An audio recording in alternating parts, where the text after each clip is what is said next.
Hi, my name is Jason with Foxfury Lighting. We're going to take a quick look at the key fob remotes and the remote activation switch on our Nomad series. You'll notice on the side of the unit there's a small button. When you press it, a green indicator light will show. This means that the remote activation switch is live. Using your key fob, you can now turn on and off the unit when necessary.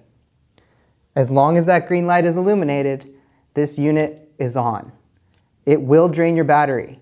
Please be cautious before storing and before charging to make sure to turn off the remote activation switch.